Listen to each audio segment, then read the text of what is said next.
So folks, we're out here by the Cane River at another location. I wanted to show you this bridge.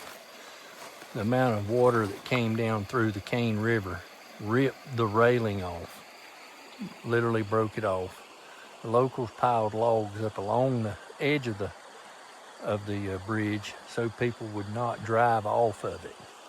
So up on top you've got logs laid across to protect the vehicles so they don't drive off at night.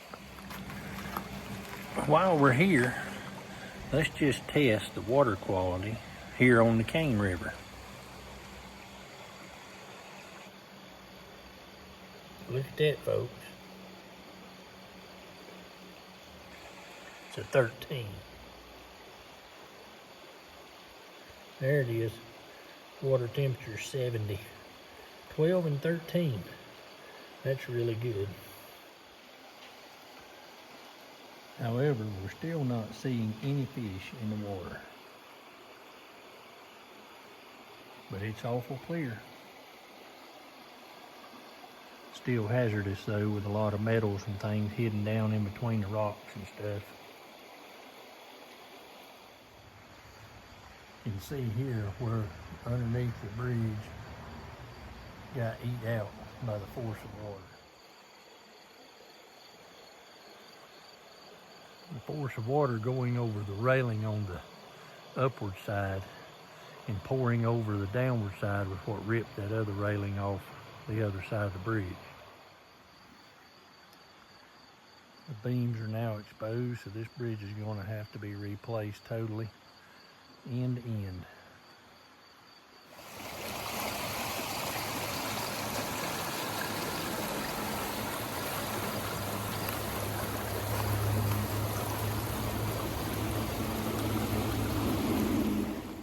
This will give you an idea of the width of the storm as it come down through here. You can see that it widened up considerably. It ate out a sinkhole here.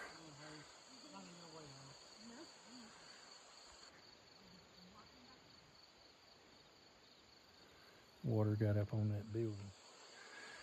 But the river got really wide here, and you can see out through here different color of grass. The stuff has had to been refilled here in these yards.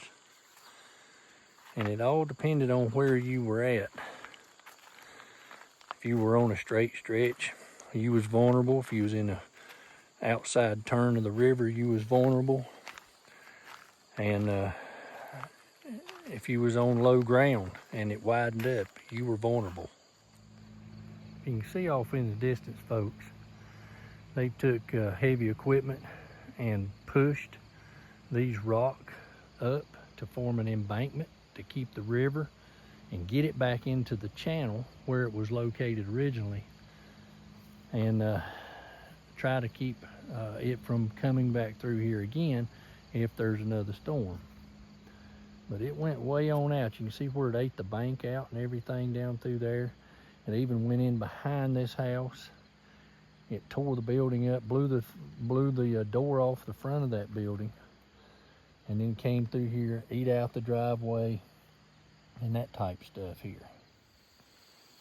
So folks, here you see how a landslide starts. Luckily, this is only about 25 feet from the road, but if this had been on top of a mountain, this would have started, and it would have got bigger and bigger as it went down the hill, and it would have took out a lot of trees, possibly houses, roads, and everything else in its path. But this is how they start.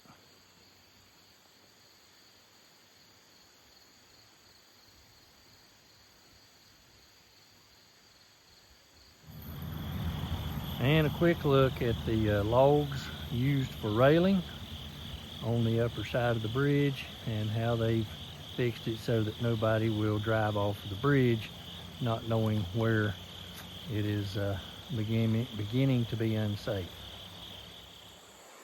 Here's the upper view with the logs on the bridge. You can see how much of the pavement's gone next to where the sidewalls were. And here you go. Just broke it clean off. It almost took the bridge down.